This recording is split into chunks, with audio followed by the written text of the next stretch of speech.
ನಮಸ್ಕಾರ. ಕೆಎಸ್ಎನ್ ಜಿಲ್ಲಾ ವಾರ್ತೆಗಳಿಗೆ ಸ್ವಾಗತ. ಮೊದಲಿಗೆ ಮುಖ್ಯಾಂಶಗಳು. ನಿತಿನ್ ರಾಜ್ ಸಾವನ್ನು ವಿರೋಧಿಸಿ ವಿವಿಧ ದಲಿತ ಸಂಘಟನೆಗಳು ಕರೆ ನೀಡಿದ್ದ ಹರತಾಳದಿಂದ ಜಿಲ್ಲೆಯ ಮಲೆನಾಡು ಪ್ರದೇಶದಲ್ಲಿ ತೀವ್ರ ಪರಿಣಾಮ. ಹರತಾಳ ಬೆಂಬಲಿಗರಿಂದ ಹೆಚ್ಚಿನ ಸ್ಥಳಗಳಲ್ಲಿ ವಾಹನ ತಡೆಯಿಂದ ಸಂಚಾರ ಅಸ್ತವ್ಯಸ್ತ. 4.5 ವರ್ಷದ ಬಾಲಕಿ ರಿತುಚಂದ್ರಳಿಗೆ ಹಾವು ಕಚ್ಚಿದ ಘಟನೆಯಿಂದ ದುಃಖ ಸಾಗರದಲ್ಲಿ ಮುಳುಗಿದ ಚಿತ್ತಾರಿಕಲ್. ಮನೆಯ ಬಳಿ ಆಟವಾಡುತ್ತಿದ್ದ ವೇಳೆ ಸಂಭವಿಸಿದ ಘೋರ ದುರಂತ. ಕಾರಿನಲ್ಲಿ ಕಳ್ಳಸಾಗಣೆ ಮಾಡುತ್ತಿದ್ದ ಮಾರಕ ಮಾದಕ ವಸ್ತು MDMAಯೊಂದಿಗೆ 3 ಮಂದಿಯ ಬಂಧನ. ಜಿಲ್ಲಾ ಪೊಲೀಸ್ ವರಿಷ್ಠಾಧಿಕಾರಿಯ ಸೂಚನೆಯಂತೆ ಆರೋಪಿಗಳನ್ನು ಸೆರೆ ಹಿಡಿದ ಮಂಜೇಶ್ವರ ಪೊಲೀಸರು. ಮಹಿಳಾ ಮೀಸಲಾತಿ ಮಸೂದೆಯನ್ನು ಕಾಂಗ್ರೆಸ್ CPM ಹಾಳು ಮಾಡುತ್ತಿದೆ ಎಂದು ಆರೋಪಿಸಿ ನಡೆಯಿತು ಪ್ರತಿಭಟನಾ ಮಾರ್ಚ್. ಮಹಿಳಾ ಮೋರ್ಚಾ ಕಾಸರಗೋಡು ಮಂಡಲ ಸಮಿತಿ ಆಶ್ರಯದಲ್ಲಿ ನಡೆಯಿತು ಕೋಡಿಯಮ್ಮ CH ಮೊಹಮ್ಮದ್ ಕೋಯ ಗ್ರಂಥಾಲಯದಲ್ಲಿ ಕಥಾರಚನಾ ಅವತರಣಿಕೆ ಕಾರ್ಯಕ್ರಮ. ಹಿರಿಯ ಪತ್ರಕರ್ತ ಹಾಗೂ ಬರಹಗಾರ KM ಅಬ್ಬಾಸ್ ಅವರಿಂದ ಉದ್ಘಾಟನೆ. ವಾರ್ತೆಗಳು ವಿವರವಾಗಿ. ನಿತಿನ್ ರಾಜ್ ಸಾವಿನ ಅಪರಾಧಿಗಳ ವಿರುದ್ಧ ಕ್ರಮ ಕೈಗೊಳ್ಳದಿರುವುದನ್ನು ಪ್ರತಿಭಟಿಸಿ ವಿವಿಧ ದಲಿತ ಸಂಘಟನೆಗಳು ಕರೆ ನೀಡಿದ್ದ ಹರತಾಳವು ಕಾಸರಗೋಡು ಜಿಲ್ಲೆಯ ಮಲೆನಾಡು ಪ್ರದೇಶಗಳಲ್ಲಿ ಜನರ ಜೀವನದ ಮೇಲೆ ತೀವ್ರ ಪರಿಣಾಮ ಬೀರಿತು. ಪ್ರತಿಭಟನಾಗಾರರು ಹೆಚ್ಚಿನ ಸ್ಥಳಗಳಲ್ಲಿ ವಾಹನಗಳನ್ನು ತಡೆದರು. ಪಾಣತೂರಿನಲ್ಲಿ ವ್ಯಾಪಾರ ಸಂಸ್ಥೆಗಳು ಮುಚ್ಚಲ್ಪಟ್ಟಿದ್ದವು. ಕಣ್ಣೂರಿನ ಅಂಜರಕಂಡಿ ವೈದ್ಯಕೀಯ ಕಾಲೇಜಿನ ಕಟ್ಟಡದಿಂದ ಹಾರಿ ಸಾವನ್ನಪ್ಪಿದ BDS ವಿದ್ಯಾರ್ಥಿ ನಿತಿನ್ ರಾಜ್ಗೆ ನ್ಯಾಯ ಒದಗಿಸಬೇಕೆಂದು ದಲಿತ ಸಂಘಟನೆಗಳು ಕರೆ ನೀಡಿದ್ದ ರಾಜ್ಯ ಹರತಾಳವು ಕಾಸರಗೋಡು ಜಿಲ್ಲೆಯ ನಗರ ಪ್ರದೇಶಗಳಲ್ಲಿ ಕಂಡುಬರದಿದ್ದರೂ ಮಲೆನಾಡು ಪ್ರದೇಶಗಳಲ್ಲಿ ಪ್ರಬಲವಾಗಿತ್ತು. ವಿಶೇಷವಾಗಿ ಪಾಣತೂರಿನಲ್ಲಿ ಹರತಾಳವು ಪ್ರಬಲವಾಗಿತ್ತು. ಇಲ್ಲಿ ಹರತಾಳವು ಪೂರ್ಣ ಸ್ಥಿತಿಯಲ್ಲಿತ್ತು. ಯಾವುದೇ ಅಂಗಡಿಗಳಾಗಲಿ ಅಥವಾ ಇತರ ಸಂಸ್ಥೆಗಳಾಗಲಿ ತೆರೆಯಲಿಲ್ಲ. ಪಾಣತೂರು ಹೊರತುಪಡಿಸಿ ಪರಪ್ಪ, ರಾಜಪುರ ಹಾಗೂ ಕಳ್ಳಾರ ಸೇರಿದಂತೆ ಕೆಲವು ಪ್ರದೇಶಗಳಲ್ಲಿ ಅಂಗಡಿಗಳು ತೆರೆಯಲು ಸಾಧ್ಯವಾಗಲಿಲ್ಲ. ಪೊಲೀಸರು ಬೆಳಿಗ್ಗೆ ಪರಪ್ಪದಲ್ಲಿ ಮಧ್ಯ ಪ್ರವೇಶಿಸಿ KSRTC ಬಸ್ಸಿಗೆ ಅವಕಾಶ ನೀಡಿದರೂ ಬಳಿಕ ಸಂಚಾರ ಭಾಗಶಃ ಅಸ್ತವ್ಯಸ್ತವಾಗಿತ್ತು.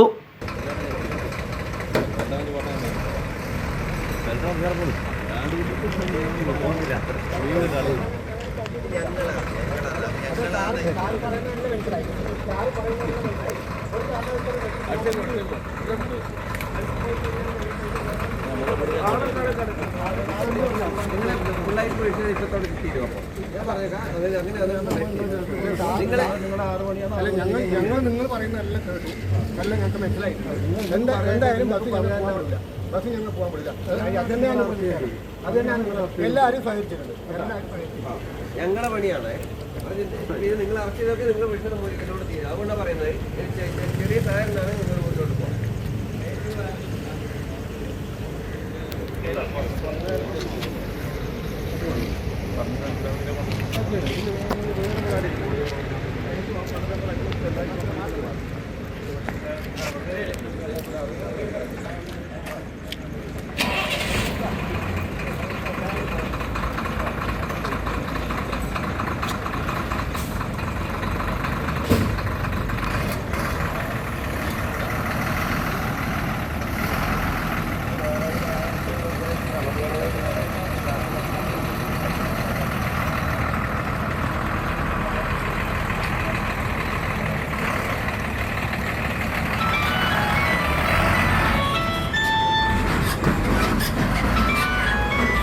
ಚೀಮೇನಿ ಹಾಗೂ ಚೆರುಬತ್ತೂರು ಪ್ರದೇಶಗಳಲ್ಲಿಯೂ ಹರತಾಳ ಬೆಂಬಲಿಗರು ವಾಹನಗಳನ್ನು ತಡೆಯಲು ಪ್ರಯತ್ನಿಸಿದರು. ಕಾಂಜಂಗಾಡ್ ರಾಜ್ಯ ಹೆದ್ದಾರಿಯ ಪುದಿಯಕೋಟ ಲಿಟಲ್ ಫ್ಲವರ್ ಶಾಲೆಯ ಬಳಿ ಧ್ವಜ ಹಿಡಿದು ಬಸ್ಸುಗಳನ್ನು ಹಾಗೂ ಲಾರಿಗಳನ್ನು ಸೇರಿದಂತೆ ವಾಹನಗಳನ್ನು ತಡೆದ ವ್ಯಕ್ತಿಯನ್ನು ಪೊಲೀಸರು ವಶಕ್ಕೆ ಪಡೆದುಕೊಂಡಿದ್ದಾರೆ. ಚೀಮೇನಿಯಲ್ಲಿ ಬೆಳಿಗ್ಗೆ ಹರತಾಳ ಬೆಂಬಲಿಗರು ಖಾಸಗಿ ಬಸ್ಸುಗಳು ಸೇರಿದಂತೆ ವಾಹನಗಳನ್ನು ತಡೆದರು. ಪೊಲೀಸರು ಮಧ್ಯಪ್ರವೇಶಿಸಿದ ಬಳಿಕ ಇಲ್ಲಿ ಸಂಚಾರವನ್ನು ಪುನರ್ಸ್ಥಾಪಿಸಲಾಯಿತು. ಚೆರುವತ್ತೂರಿನಲ್ಲಿ ಹರತಾಳ ಬೆಂಬಲಿಗರು ಪ್ರಯಾಣಿಕರ ವಾಹನವನ್ನು ತಡೆದರು. ಇದರಿಂದಾಗಿ ಸಂಚಾರಕ್ಕೆ ಅಡ್ಡಿಯಾಯಿತು. ಇದು ಹರತಾಳ ಬೆಂಬಲಿಗರು ಹಾಗೂ ಪೊಲೀಸರ ನಡುವೆ ಮಾತಿನ ಚಕಮಕಿಗೆ ಕಾರಣವಾಯಿತು. ಬಳಿಕ ಪ್ರತಿಭಟನಾಗಾರರನ್ನು ಪೊಲೀಸರು ಬಂಧಿಸಿ ಪರಿಸ್ಥಿತಿಯನ್ನು ನಿಯಂತ್ರಿಸಿದರು.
ಕಾಂಜಂಗಾಡ್ ಹಾಗೂ ಕಾಸರಗೋಡು ನಗರ ಪ್ರದೇಶಗಳಲ್ಲಿ ಹರತಾಳವು ಹೆಚ್ಚಿನ ಪರಿಣಾಮ ಬೀರಲಿಲ್ಲ. ನಗರಗಳಲ್ಲಿ ಅಂಗಡಿಗಳು ಹಾಗೂ ಮಾರುಕಟ್ಟೆಗಳು ತೆರೆದಿದ್ದವು. ವಾಹನ ಸಂಚಾರವು ಸಾಮಾನ್ಯವಾಗಿತ್ತು. ನೀಲೇಶ್ವರ, ಕಾಲಿಕಡವು ಹಾಗೂ ತ್ರಿಕರಿಪುರದಂತಹ ಭಾಗಗಳಲ್ಲಿ ಸಾರ್ವಜನಿಕ ಜೀವನದ ಮೇಲೆ ಹರತಾಳ ಪರಿಣಾಮ ಬೀರಲಿಲ್ಲ. ನಿತಿನ್ ರಾಜ್ಗೆ ನ್ಯಾಯ ಒದಗಿಸಬೇಕೆಂದು ಒತ್ತಾಯಿಸಿ 52 ದಲಿತ ಬುಡಗಟ್ಟು ಸಂಘಟನೆಗಳು ಹಾಗೂ ಕ್ರಿಯಾ ಮಂಡಳಿಯ ನೇತೃತ್ವದಲ್ಲಿ ಬೆಳಿಗ್ಗೆ 6ರಿಂದ ಸಂಜೆ 6ರವರೆಗೆ ಹರತಾಳಕ್ಕೆ ಕರೆ ನೀಡಲಾಗಿದೆ. ನಿತಿನ್ ರಾಜ್ನ ಸಾವಿಗೆ ಕಾರಣರಾದ ಶಿಕ್ಷಕರನ್ನು ತಕ್ಷಣ ಬಂಧಿಸಬೇಕು. ರೋಹಿತ್ ಮೆಮುಲಾ ಕಾಯ್ದೆಯನ್ನು ಜಾರಿಗೊಳಿಸಬೇಕು. ನಿತಿನ್ ಕುಟುಂಬಕ್ಕೆ 10 ಕೋಟಿ ಪರಿಹಾರ ನೀಡಬೇಕು. ಅಂಜರಕಂಡಿ ದಂತ ಕಾಲೇಜಿನ ಸಂಯೋಜನೆಯನ್ನು ರದ್ದುಗೊಳಿಸಬೇಕು ಮುಂತಾದ ಬೇಡಿಕೆಗಳೊಂದಿಗೆ ಹರತಾಳ ನಡೆಸಲಾಗುತ್ತಿದೆ. News bureau, Kasaragod. 4.5 ವರ್ಷದ ರಿತುಚಂದ್ರ ಮಗುವಿಗೆ ಹಾವು ಕಚ್ಚಿದ ಘಟನೆಯು ಚಿತ್ತಾರಿಕಲ್ ಪ್ರದೇಶವನ್ನು ದುಃಖ ಸಾಗರದಲ್ಲಿ ಮುಳುಗಿಸಿದೆ. ಮನೆಯ ಬಳಿ ಆಟವಾಡುತ್ತಿದ್ದ ವೇಳೆ ರಿತುಚಂದ್ರಳಿಗೆ ಹಾವು ಕಚ್ಚಿರುವುದು. ಪರಿಯಾರಂ ವೈದ್ಯಕೀಯ ಕಾಲೇಜಿನಲ್ಲಿ ವೆಂಟಿಲೇಟರ್ ಸಹಾಯದಿಂದ ರಿತುಚಂದ್ರಳನ್ನು ಜೀವಂತವಾಗಿರಿಸುವ ಕಾರ್ಯಗಳು ನಡೆಯುತ್ತಿವೆ. ಬಿಸಿಲಿನ ತಾಪ ತೀವ್ರಗೊಳ್ಳುತ್ತಿದ್ದಂತೆ ರಾಜ್ಯದಾದ್ಯಂತ ಹಲವಾರು ಭಾಗಗಳಲ್ಲಿ ಜನರನ್ನು ಹಾವು ಕಚ್ಚಿದ ಸುದ್ದಿಗಳು ವರದಿಯಾಗುತ್ತಿದೆ. ಕಾಸರಗೋಡು ಜಿಲ್ಲೆಯಲ್ಲೂ ಇದೇ ರೀತಿಯ ಘಟನೆಯೊಂದು ಸಂಭವಿಸಿದೆ. ಗುಡ್ಡಗಾಡು ಪ್ರದೇಶವಾದ ಎಳ್ಳರಿತಟ್ಟು ಎಂಬಲ್ಲಿ ಈ ಘಟನೆ ನಡೆದಿರುವುದು. ಶರತ್ಚಂದ್ರನ್ ಹಾಗೂ ಅಜಿತಾ ದಂಪತಿಯ 4.5 ವರ್ಷದ ಪುತ್ರಿ ರಿತುಚಂದ್ರ ಎಂಬ ಮಗುವಿಗೆ ಮನೆಯ ಬಳಿ ಆಟವಾಡುತ್ತಿದ್ದ ವೇಳೆ ಹಾವು ಕಚ್ಚಿದೆ. ಮಗುವಿನ ಕಿರಿಚಾಟ ಕೇಳಿದ ಕುಟುಂಬ ತಕ್ಷಣ ಪ್ರಥಮ ಚಿಕಿತ್ಸೆ ನೀಡಿ ಉನ್ನತ ಚಿಕಿತ್ಸೆಗಾಗಿ ಪರಿಯಾರಂ ವೈದ್ಯಕೀಯ ಕಾಲೇಜಿಗೆ ಕೊಂಡೊಯ್ದರು. ರಾಶಿ ಹಾಕಲಾಗಿದ್ದ ಮರದ ಹಲಗೆಯ ನಡುವಿನಿಂದ ಹಾವು ಹೊರಬಂದು ಮಗುವನ್ನು ಕಚ್ಚಿದೆ ಎಂದು ವರದಿಯಾಗಿದೆ. ಬಿಸಿಲಿನ ತಾಪದಲ್ಲಿ ತಂಪಾಗಿರುವ ಸ್ಥಳಗಳಲ್ಲಿ ಹಾವುಗಳು ಹೆಚ್ಚಾಗಿ ಕಂಡುಬರುತ್ತದೆ. ಮಕ್ಕಳು ಸೇರಿದಂತೆ ಎಲ್ಲರೂ ಅತ್ಯಂತ ಜಾಗರೂಕರಾಗಿರಬೇಕೆಂದು ಈ ಸ್ಥಳದವರು ಎಚ್ಚರಿಕೆ ನೀಡುತ್ತಿದ್ದಾರೆ. ಮರದ ಕೊಟ್ಟಿಗೆ, ತೆಂಗಿನಕಾಯಿ ಹಾಗೂ ರಬ್ಬರ್ನಂತಹ ಕೃಷಿ ಉತ್ಪನ್ನಗಳನ್ನು ಸಂಗ್ರಹಿಸುವ ಸ್ಥಳದ ಬಗ್ಗೆ ವಿಶೇಷ ಗಮನ ನೀಡಬೇಕು. ಹುಲ್ಲು ರಾಶಿ ಹಾಕುವ ಸ್ಥಳ, ಉಪಕರಣಗಳನ್ನು ಇಡುವ ಸ್ಥಳ, ಬಟ್ಟೆಗಳನ್ನು ಒಣಗಿಸುವ ಸ್ಥಳ, ತರಗೆಲೆಗಳನ್ನು ರಾಶಿ ಹಾಕುವ ಸ್ಥಳ ಸೇರಿದಂತೆ ಎಲ್ಲೆಡೆ ಎಚ್ಚರಿಕೆ ವಹಿಸಬೇಕೆಂದು ಆರೋಗ್ಯ ಕಾರ್ಯಕರ್ತರು ಎಚ್ಚರಿಕೆ ನೀಡುತ್ತಿದ್ದಾರೆ. ಶಂಕದಂತಹ ಹಾವುಗಳು ಮನೆಯ ಗೋಡೆಗಳಲ್ಲಿನ ಸಣ್ಣ ಬಿರುಕುಗಳಲ್ಲಿಯೂ ಹೆಚ್ಚಾಗಿ ಕಂಡುಬರುತ್ತದೆ ಎಂದು ಅಧಿಕಾರಿಗಳು ಜಾಗೃತಿ ಮೂಡಿಸುತ್ತಿದ್ದಾರೆ. ದೇಶದಾದ್ಯಂತ ಮಳೆಗಾಲ ಪೂರ್ವ ಶುಚಿಗೊಳಿಸುವಿಕೆಯನ್ನು ನಡೆಸಲಾಗುತ್ತಿದೆ. ಸೊಳ್ಳೆಗಳ ಸಂತಾನೋತ್ಪತ್ತಿಯನ್ನು ನಾಶ ಮಾಡುವ ಮೂಲಕ ಮನುಷ್ಯರಿಗೆ ಅಪಾಯವನ್ನುಂಟು ಮಾಡುವ ಹಾವುಗಳು ಸೇರಿದಂತೆ ಇತರ ಪ್ರಾಣಿಗಳನ್ನು ಮನೆಯ ವಾತಾವರಣದಿಂದ ದೂರವಿಡಲು ಪ್ರಯತ್ನಿಸಬೇಕೆಂದು ಆರೋಗ್ಯ ಇಲಾಖೆಯ ಅಧಿಕಾರಿಗಳು ಸ್ಪಷ್ಟಪಡಿಸುತ್ತಿದ್ದಾರೆ. News bureau, Kasaragod. ಮಹಿಳಾ ಮೀಸಲಾತಿ ಮಸೂದೆಯನ್ನು ವಿರೋಧಿಸುವ ಮೂಲಕ ಕಾಂಗ್ರೆಸ್ ಹಾಗೂ ಸಿಪಿಎಂ ಸೇರಿದಂತೆ ವಿರೋಧ ಪಕ್ಷಗಳು ದೇಶದ 70 ಕೋಟಿ ಮಹಿಳಾ ಸಮುದಾಯವನ್ನು ಸೋಲಿಸಲು ಪ್ರಯತ್ನಿಸಿವೆ. ಈ ಮೂಲಕ ಮಹಿಳಾ ವಿರೋಧಿ ನೀತಿಯನ್ನು ಬಹಿರಂಗಪಡಿಸಲಾಗಿದೆ ಎಂದು ಬಿಜೆಪಿ ರಾಜ್ಯ ಸಮಿತಿ ಸದಸ್ಯೆ ಸವಿತಾ ಟೀಚರ್ ಹೇಳಿದರು. ಮಹಿಳಾ ಮೋರ್ಚಾ ಕಾಸರಗೋಡು ಮಂಡಲ ಸಮಿತಿ ಆಶ್ರಯದಲ್ಲಿ ನಡೆದ ಪ್ರತಿಭಟನಾ ಸಭೆಯನ್ನು ಉದ್ಘಾಟಿಸಿ ಅವರು ಮಾತನಾಡಿದರು.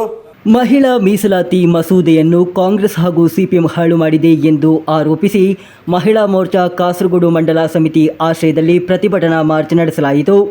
ಮಲ್ಲಿಕಾರ್ಜುನ ದೇವಸ್ಥಾನದ ಆವರಣದಿಂದ ಪ್ರಾರಂಭವಾದ ಮಾರ್ಚ್ ಕರ್ದಕಾಡಿನಲ್ಲಿ ಮುಕ್ತಾಯಗೊಂಡಿತು.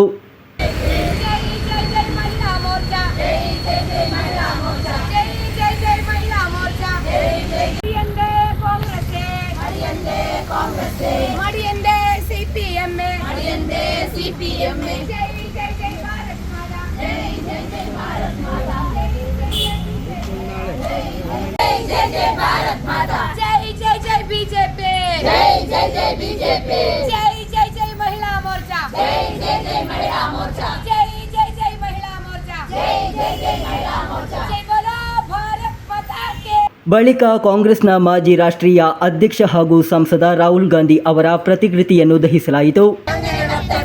राहुल गांधी कत्तटे राहुल गांधी कत्तटे कत्तटंगन कत्तटे कत्तटंगन कत्तटे राहुल गांधी कत्तटे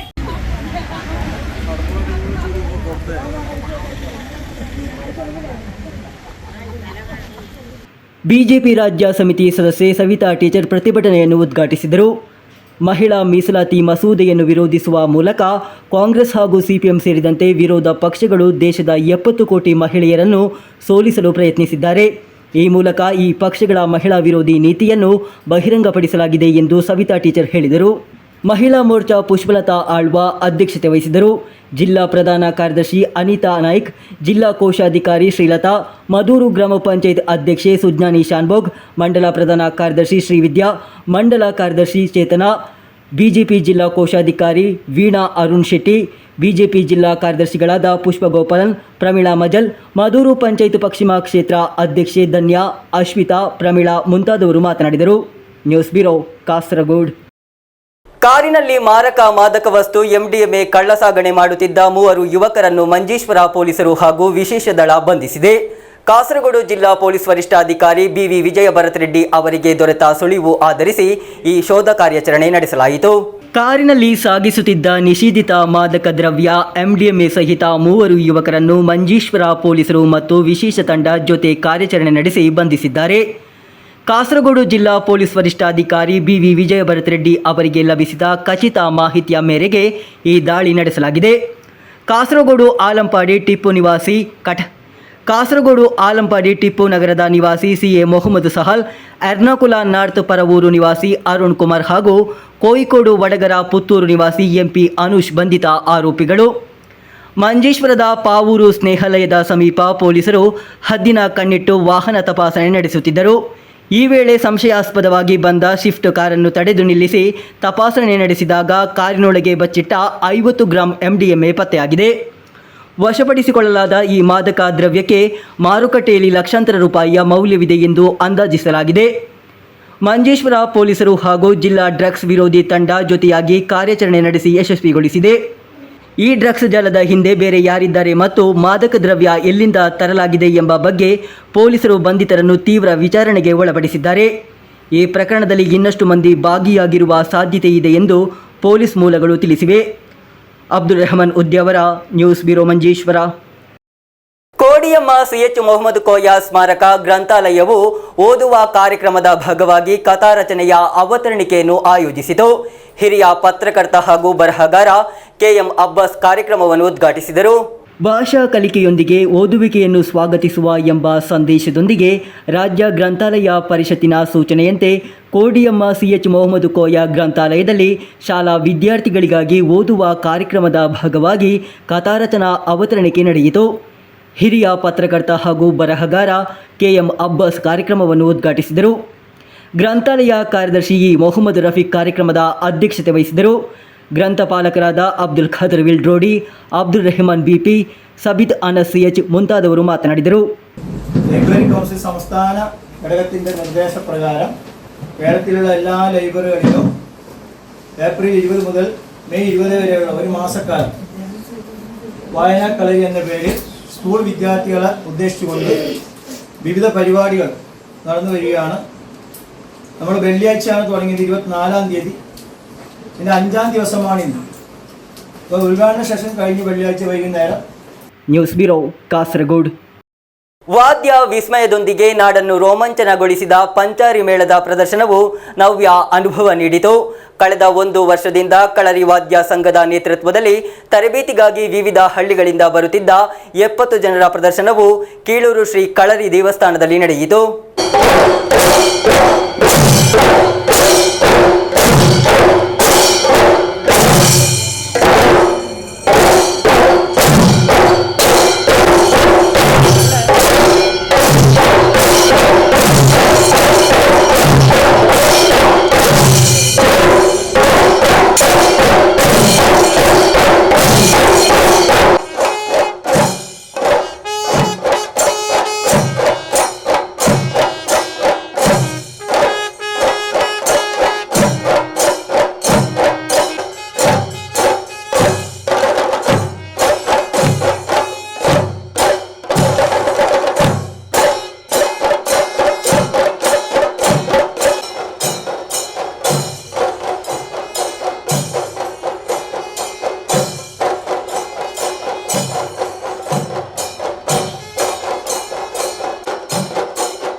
20 ವರ್ಷಗಳಿಂದ ಕಾರ್ಯನಿರ್ವಹಿಸುತ್ತಿರುವ ಈ ಸಂಗೀತ ತಂಡವು ಈಗ ಬೆಳೆದು ನಾಡಿನಾದ್ಯಂತ ಪ್ರಸಿದ್ಧಿಗೊಂಡಿದೆ.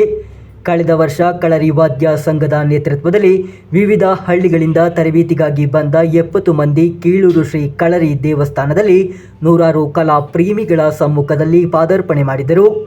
ಪುರುಷರು ಹಾಗೂ ಮಹಿಳೆಯರು ಸೇರಿದಂತೆ 4 ವರ್ಷದ ಮಗು, 68 ವರ್ಷದ ಅಜ್ಜಿ ಚೆಂಡೆಯನ್ನು ನುಡಿಸುವ ಮೂಲಕ ಎಲ್ಲರನ್ನೂ ಬೆರಗುಗೊಳಿಸಿದರು. ಪ್ರಸಿದ್ಧ ವಾದ್ಯ ತಿಲಕಂ ತ್ರಿಕನಾಡ್ ರಾಜೇಶ್ ಮಾರರ್ ಪಂಜಾರಿ ಮೇಳದ ಶಿಕ್ಷಕರಾಗಿದ್ದಾರೆ. ಚೊಚ್ಚಲ ಪ್ರದರ್ಶನವನ್ನು ನೋಡಲು 500ಕ್ಕೂ ಹೆಚ್ಚು ಕಲಾ ಪ್ರೇಮಿಗಳು ದೇವಾಲಯಕ್ಕೆ ಆಗಮಿಸಿದರು. ದೇವಾಲಯದ ಕಾರ್ನವರ್, ದೇವಾಲಯದ ಅಧ್ಯಕ್ಷ ಎನ್ ಸಂಪತ್, ಪಂಜಾರಿ ಮೇಳದ ಗುರು ರಾಜೇಶ್ ಮಾರರ್, ಕಳರಿ ವಾದ್ಯ ಸಂಘದ ಗುರು ಬಾಲಕೃಷ್ಣ ಎಂಬುವರು ದೇವಾಲಯದ ನಡೆಯಲ್ಲಿ ಗಣಪತಿಗೆ ಭದ್ರದೀಪ ಬೆಳಗಿಸುವ ಮೂಲಕ ಪಂಜಾರಿ ಮೇಳಕ್ಕೆ ಚಾಲನೆ ನೀಡಿದರು. ಕೇರಳ ಜೀವ ವೈವಿಧ್ಯ ಮಂಡಳಿ ಸದಸ್ಯ ಕಾರ್ಯದರ್ಶಿ ಮತ್ತು ಹಿರಿಯ ಉಪ ಪೊಲೀಸ್ ಅಧಿಕಾರಿ ಡಾಕ್ಟರ್ ಬಿ ಬಾಲಕೃಷ್ಣನ್ ದೀಪ ಬೆಳಗಿಸುವ ಮೂಲಕ ಉದ್ಘಾಟಿಸಿದರು. ಮಾರಕ ಮಾದಕ ವಸ್ತು ಸಮಾಜಕ್ಕೆ ಮಾರಕವಾಗಿದ್ದು, ಇಂತಹ ಉತ್ತಮ ಮಾದಕತೆ ಸಮಾಜಕ್ಕೆ ಬೇಕಾಗಿರುವುದು. ಕೀಳೂರು ಗ್ರಾಮವು ಈಗ ಸಾಂಸ್ಕೃತಿಕ ಭೂಮಿಯಾಗಿ ಮಾರ್ಪಟ್ಟಿದೆ ಎಂದು ಹೇಳಿದರು. ವಾದ್ಯ ಸಂಘದ ಕಾರ್ಯದರ್ಶಿ ಎಸಿ ಅಭಿಲಾಷ್ ಅಧ್ಯಕ್ಷತೆ ವಹಿಸಿದರು.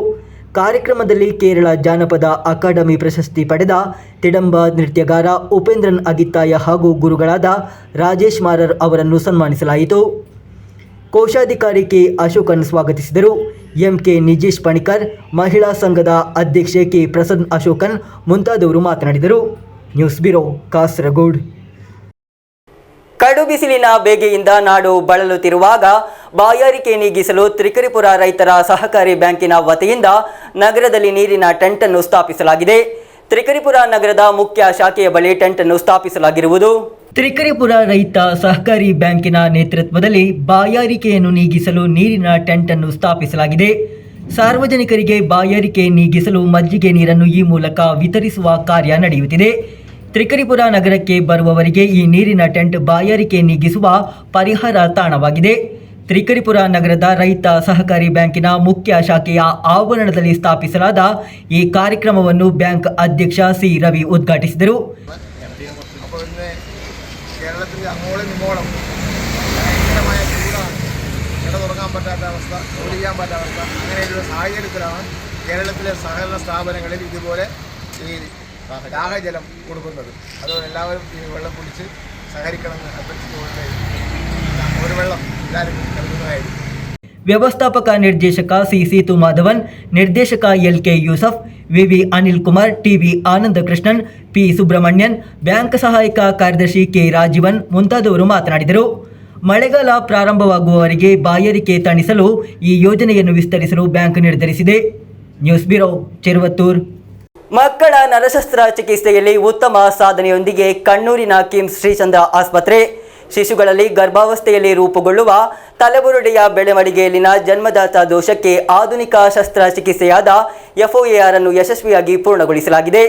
ಈ ಬಗ್ಗೆ ಕಿಮ್ಸ್ ಕ್ಲಸ್ಟರ್ ಸಿಒ ಫರ್ಹಾನ್ ಯಾಸಿನ್ ಹಾಗೂ ವೈದ್ಯರು സുദ്ദിഗോഷ്ഠിಯಲ್ಲಿ ತಿಳಿಸಿದರು. പീഡിയാട്രിക് ന്യൂറോ സർജറി രംഗത്ത് ഇപ്പം ഒരുപാട് പുതിയ മാറ്റങ്ങൾ പുള്ളി കണ്ണൂർ കിംസ് ശ്രീചന്ദ്ര കൊണ്ടുവന്നിട്ടുണ്ട്. ഇന്നത്തെ പത്രസമ്മേളനത്തിൻ്റെ മെയിൻ ഉദ്ദേശം കുട്ടികളുടെ ന്യൂറോ സർജറിയിൽ ഇതുവരെ ചെയ്യാത്ത കുറേ കാര്യങ്ങൾ കണ്ണൂർ കിംസ് ശ്രീചന്ദ്ര ഹോസ്പിറ്റൽ ചെയ്തിട്ടുണ്ട്. അതും ഈ ഭാഗത്തുള്ള കുട്ടികളാണ് അത് ഏറ്റവും കൂടുതൽ വരുന്നത്. ഡോക്ടർ അശ്വിൻ നമ്മുടെ ന്യൂറോളജിസ്റ്റാണ്. അപ്പോൾ ഇന്ന് നിങ്ങളുടെ നാട്ടിൽ അക്കരെ ഫൗണ്ടേഷനുമായിട്ട് നമുക്ക് ഒരു മീറ്റിംഗ് ഉണ്ടായിരുന്നു. അപ്പം അവരുമായി ചേർന്നിട്ട് കുട്ടികളുടെ ന്യൂറോ സംബന്ധമായിട്ടുള്ള ന്യൂറോ സർജറിയും ചെയ്യാൻ തീരുമാനവും കൂടി ആക്കിയിട്ടുണ്ട്. അപ്പോൾ ഈ ഒരു ഫെസിലിറ്റി സാധാരണ ഈ ഭാഗത്തുള്ള ആൾക്കാർ മംഗലാപുരത്തിലെ കുട്ടികളുടെ ന്യൂറോ സർജറി ഇത്രയും കോംപ്ലക്സിൽ നിന്ന് ആരുമില്ല. അമൃത പിന്നെ പോകുന്നത് ബാംഗ്ലൂർ നിംഹാൻസിലേക്കാണ്. ഈ രണ്ട് സെൻറ്ററിൽ ചെയ്യുന്ന എല്ലാ കാര്യങ്ങളും ഇന്ന് കണ്ണൂർ കിംസ് ശ്രീചന്ദ്രൻ ആരംഭിച്ചിട്ട് കഴിഞ്ഞ മാസം 2-3 കുട്ടികൾ ಈ ಕಾಂಪ್ಲೆಕ್ಸ್ ನ್ಯೂರೋ ಸರ್ಜರೀಸ್ ചെയ്ത് പോയിട്ടുണ്ട്. ತಮ್ಮ ಸಾಮಾಜಿಕ ಬದ್ಧತೆಯ ಭಾಗವಾಗಿ ಅಕ್ಕರೆ ಫೌಂಡೇಶನ್ ಸಹಯೋಗದೊಂದಿಗೆ ಡಾಕ್ಟರ್ ಮಹೇಶ್ ಭಟ್ ನೇತೃತ್ವದಲ್ಲಿ ಉಚಿತ ಒಪಿ ಸೇವೆಯನ್ನು ಪ್ರಾರಂಭಿಸಲಾಗುವುದು ಎಂದು ಫರ್ಹಾನ್ ಯಾಸಿನ್ ಹೇಳಿದರು. ಆರೋಗ್ಯ ಕ್ಷೇತ್ರದಲ್ಲಿ ಹೆಚ್ಚಿನ ಜನರಿಗೆ ಉದ್ಯೋಗ ನೀಡುವ ಉದ್ದೇಶದಿಂದ ಕಿಮ್ಸ್ ಶ್ರೀಚಂದ್ ಆಸ್ಪತ್ರೆಯಲ್ಲಿ ಹೊಸ ಕ್ಲಿನಿಕಲ್ ಅಸೋಸಿಯೇಟ್ ಕೋರ್ಸ್ ಅನ್ನು ಸಹ ಪ್ರಾರಂಭಿಸಲಾಗಿದೆ ಎಂದು ಅವರು ಹೇಳಿದರು. ಕ್ರಾನಿಯೋಸೈನೋಸ್ಟೋಸಿಸ್ ಎಂದರೆ ತಲೆಬುರುಡೆಯ ಮೂಳೆಗಳು ಅಕಾಲಿಕವಾಗಿ ಒಟ್ಟಿಗೆ ಬೆಸೆಯುವ ಸ್ಥಿತಿಯಾಗಿದ್ದು, ಇದು ಮೆದುಳಿನ ಬೆಳವಣಿಗೆಯ ಮೇಲೆ ಪರಿಣಾಮ ಬೀರುತ್ತದೆ. ಇದು ಮುಖದ ಭಾವದಲ್ಲಿ ವೈರುಧ್ಯ, ಕಣ್ಣುಗಳ ತಪ್ಪು ಜೋಡಣೆಯಂತಹ ಸಮಸ್ಯೆಗಳನ್ನು ಉಂಟುಮಾಡುತ್ತದೆ. ಆರಂಭದಲ್ಲಿ ಶಸ್ತ್ರಚಿಕಿತ್ಸೆಯ ಮೂಲಕ ಮಕ್ಕಳ ನೈಸರ್ಗಿಕ ಬೆಳವಣಿಗೆ ಹಾಗೂ ನೋಟವನ್ನು ಸುಧಾರಿಸಬಹುದೆಂದು ಡಾಕ್ಟರ್ ಜಿ ಅಶ್ವಿನ್ ಹೇಳಿದರು. ವಿದೇಶಗಳಲ್ಲಿ ಸೇರಿದಂತೆ ಈ ಕ್ಷೇತ್ರದಲ್ಲಿ ಅನುಭವ ಹೊಂದಿರುವ ಡಾಕ್ಟರ್ ಮಹೇಶ್ ಭಟ್ ಜೊತೆ ಡಾಕ್ಟರ್ ಎಪಿ ಶಿನಾನ್ ಸೇರಿದಂತೆ ತಜ್ಞರ ದೊಡ್ಡ ತಂಡ ಇದಕ್ಕಾಗಿ ಕೆಲಸ ಮಾಡುತ್ತಿದೆ ಎಂದು ಅವರು ಹೇಳಿದರು. ಕಾಸರಗೋಡು ಜಿಲ್ಲೆಯವರು ಸೇರಿದಂತೆ ಅನೇಕ ಮಕ್ಕಳ ಮೇಲೆ ನರಶಸ್ತ್ರ ಚಿಕಿತ್ಸೆ ಈಗಾಗಲೇ ಪೂರ್ಣಗೊಂಡಿದೆ ಎಂದು ಖ್ಯಾತ ಮಕ್ಕಳ ನರಶಸ್ತ್ರ ಚಿಕಿತ್ಸಕ ഡോക്ടർ മഹേഷ് ഭട്ട് ಹೇಳಿದರು. കുട്ടികളുടെ വളരെ ശിശുക്കളുടെ ഈവൻ ജന്മം മുതൽ ഈവൻ ജസ്റ്റ് ജനിച്ച കുട്ടികൾ മുതൽ 16 വയസ്സ് വരെയുള്ള കുട്ടികളുടെ തലച്ചോറ് പിന്നെ അതേപോലെ തന്നെ സ്പൈൻ്റെ സർജറീസ്. അപ്പം നമുക്ക് ഈ ജനറലി നമ്മുടെ ഒരു മൊത്ത പോപ്പുലേഷൻ കണക്ക് കൂട്ടി കഴിഞ്ഞാൽ ഏകദേശം 30% കുട്ടികളാണുള്ളത്. 16 വയസ്സിന് താഴെയുള്ള ആൾക്കാരാണ് നമുക്കൊരു 30% ഉള്ളത്. പക്ഷേ ഈ ന്യൂറോ സർജറിയിലേക്ക് വരുമ്പോഴത്തേക്ക് മൊത്ത കേരളത്തിൽ എത്ര പീഡിയാട്രിക് ന്യൂറോ സർജൻസ് ആണ്? പീഡിയാട്രിക് ട്രെയിൻഡ് ആയിട്ട് ഇപ്പോൾ ജനറലി ഒരു ന്യൂറോ സർജറി പോയി കഴിഞ്ഞാൽ സാധാ ഒരു ഹെഡ് ഇഞ്ചുറി ആയാലോ അല്ലെങ്കിൽ ഒരു ഹൈഡ്രോകെഫലസ് അങ്ങനത്തെ ഒരു അസുഖമായാലോ ജനറൽ ആയിട്ടുള്ള ന്യൂറോ സർജൻസ് ഈവൻ എല്ലാവർക്കും ചെയ്യാൻ പറ്റും. പക്ഷെ പല സ്പെസിഫിക് ആയിട്ടുള്ള വളരെ റെയറായിട്ടുള്ള അസുഖങ്ങളുണ്ടാകും. ആ അസുഖങ്ങൾക്ക് ട്രെയിൻഡ് ആയിട്ടുള്ള ആൾക്കാർക്ക് മാത്രമേ ആ സർജറീസ് ചെയ്യാൻ പറ്റുള്ളൂ. അപ്പോൾ മൊത്ത കേരളത്തിൽ നമുക്കുള്ളത് 3-4 പേര് മാത്രമേ പീഡിയാട്രിക് ട്രെയിൻഡ് ആയിട്ടുള്ള ന്യൂറോ സർജൻസ് ഉള്ളൂ. അപ്പോൾ അതുകൊണ്ട് തന്നെ ഉത്തര കേരളത്തിൽ തന്നെ നമുക്ക് നമ്മുടെ സെൻറ്ററാണ് ഏറ്റവും കൂടുതലായിട്ട് paediatric neuro and spine surgeries നമ്മളാണ് ഏറ്റവും കൂടുതലായിട്ട് ചെയ്തുകൊണ്ടിരിക്കുന്നത്. ഉത്തര മലബാറിൽ നമ്മുടെ ആസ്പത്രി കിംസ് ഹോസ്പിറ്റൽ നേടിയെടുത്ത ഒരു അപൂർവമായ നേട്ടം, ഒരു പീഡിയാട്രിക് ന്യൂറോ സർജറിയിൽ നേടിയെടുത്തിട്ടുള്ള ഒരു അപൂർവമായ നേട്ടം, അതിൻ്റെ സന്തോഷം പങ്കുവെച്ചോളട്ടെ. ഞങ്ങൾ 3 പേഷ്യൻസ്, കുട്ടികളെന്ന് പറഞ്ഞാൽ 6 മാസവും 8 മാസവും പ്രായമുള്ള 2 കുട്ടികൾ, വേറെ ടോട്ടൽ 3 പേര്. അവർക്ക് ഉണ്ടായ അസുഖത്തിൻ്റെ പേരാണ് ക്രേനിയോസിനോസ്റ്റോസിസ് എന്ന് പറഞ്ഞു കഴിഞ്ഞാൽ ഒരു കുട്ടി ജനിക്കുമ്പോൾ കുട്ടിയുടെ തലയോട്ടി എന്ന് പറയുന്നത് ഒരു അസ്ഥിയല്ല. നമ്മൾ ഇപ്പോൾ കുട്ടി ജനിക്കുമ്പോൾ പല അസ്ഥികൾ ചേർന്ന് കൊണ്ടിട്ടാണ് തലയോട്ടി രൂപീകരിക്കുന്നത്. അപ്പോൾ നമ്മൾ കുട്ടി ജനിച്ചാൽ നമ്മൾക്ക് മൂർധാവിൽ തൊടുമ്പോൾ ഒരു പതപ്പ് ഉണ്ടാവുമല്ലോ. അതിന് കാരണം നമ്മൾ തലയോട്ടി ഒരു ഫ്യൂഷനാണ്, പല അസ്ഥികൾ ചേർന്നിട്ട് ചെറിയൊരു 4 വഴി ബന്ധിച്ചിട്ടേ ഉണ്ടാവുള്ളൂ. ಮಕ್ಕಳ ದೈಹಿಕ ಹಾಗೂ ಮಾನಸಿಕ ಬೆಳವಣಿಗೆಯಲ್ಲಿ ನರಶಸ್ತ್ರ ಚಿಕಿತ್ಸೆಯಂತಹ ಆಧುನಿಕ ಚಿಕಿತ್ಸೆಗಳು ದೊಡ್ಡ ಬದಲಾವಣೆಯುಂಟು ಮಾಡುವುದು ಹಾಗೂ ವ್ಯತ್ಯಾಸವನ್ನುಂಟು ಮಾಡುತ್ತಿದೆ. ಕಾಸರಗೋಡು ಜಿಲ್ಲೆ ಸೇರಿದಂತೆ ಇಂತಹ ಕಾಯಿಲೆಗಳಿಂದ ಬಳಲುತ್ತಿರುವ ಮಕ್ಕಳಿಗೆ ಈ ಚಿಕಿತ್ಸಾ ಸೌಲಭ್ಯವು ದೊಡ್ಡ ವರದಾನವಾಗಲಿದೆ ಎಂದು ಅಧಿಕಾರಿಗಳು ತಿಳಿಸಿದ್ದಾರೆ. News bureau Kasaragod. ಕೊನೆಯಲ್ಲಿ ಮತ್ತೊಮ್ಮೆ ಮುಖ್ಯಾಂಶಗಳು. ನಿತಿನ್ ರಾಜು ಸಾವನ್ನು ವಿರೋಧಿಸಿ ವಿವಿಧ ದಲಿತ ಸಂಘಟನೆಗಳು ಕರೆ ನೀಡಿದ್ದ ಹರತಾಳದಿಂದ ಜಿಲ್ಲೆಯ ಮಲೆನಾಡು ಪ್ರದೇಶದಲ್ಲಿ ತೀವ್ರ ಪರಿಣಾಮ. ಹರತಾಳ ಬೆಂಬಲಿಗರಿಂದ ಹೆಚ್ಚಿನ ಸ್ಥಳಗಳಲ್ಲಿ ವಾಹನ ತಡೆಯಿಂದ ಸಂಚಾರ ಅಸ್ತವ್ಯಸ್ತ. 4.5 ವರ್ಷದ ಬಾಲಕಿ ರಿತುಚಂದ್ರಳಿಗೆ ಹಾವು ಕಚ್ಚಿದ ಘಟನೆಯಿಂದ ದುಃಖ ಸಾಗರದಲ್ಲಿ ಮುಳುಗಿದ ಚಿತ್ತಾರಿಕಲ್. ಮನೆಯ ಬಳಿ ಆಟವಾಡುತ್ತಿದ್ದ ವೇಳೆ ಸಂಭವಿಸಿದ ಘೋರ ದುರಂತ. ಕಾರಿನಲ್ಲಿ ಕಳ್ಳಸಾಗಣೆ ಮಾಡುತ್ತಿದ್ದ ಮಾದಕ ವಸ್ತು MDMAಯೊಂದಿಗೆ 3 ಮಂದಿಯ ಬಂಧನ. ಜಿಲ್ಲಾ ಪೊಲೀಸ್ ವರಿಷ್ಠಾಧಿಕಾರಿಯ ಸೂಚನೆಯಂತೆ ಆರೋಪಿಗಳನ್ನು ಸೆರೆ ಹಿಡಿದ ಮಂಜೇಶ್ವರ ಪೊಲೀಸರು. ಮಹಿಳಾ ಮೀಸಲಾತಿ ಮಸೂದೆಯನ್ನು ಕಾಂಗ್ರೆಸ್ CPM ಹಾಳು ಮಾಡುತ್ತಿದೆ ಎಂದು ಆರೋಪಿಸಿ ನಡೆಯಿತು ಪ್ರತಿಭಟನಾ ಮಾರ್ಚ್. ಮಹಿಳಾ ಮೋರ್ಚಾ ಕಾಸರಗೋಡು ಮಂಡಲ ಸಮಿತಿ ಆಶ್ರಯದಲ್ಲಿ ನಡೆಯಿತು ಕೋಡಿಯಮ್ಮ CH ಮೊಹಮ್ಮದ್ ಕೋಯ ಗ್ರಂಥಾಲಯದಲ್ಲಿ ಕಥಾರಚನಾ ಅವತರಣಿಕೆ ಕಾರ್ಯಕ್ರಮ. ಹಿರಿಯ ಪತ್ರಕರ್ತ ಹಾಗೂ ಬರಹಗಾರ KM ಅಬ್ಬಾಸ್ ಅವರಿಂದ ಉದ್ಘಾಟನೆ. ಇಂದಿನ ವಾರ್ತಾ ಸಂಚಿಕೆ ಇಲ್ಲಿಗೆ ಮುಕ್ತಾಯವಾಯಿತು. ಮುಂದಿನ ವಾರ್ತಾ ಸಂಚಿಕೆಯೊಂದಿಗೆ ಮತ್ತೆ ಭೇಟಿಯಾಗೋಣ. ವಂದನೆಗಳು.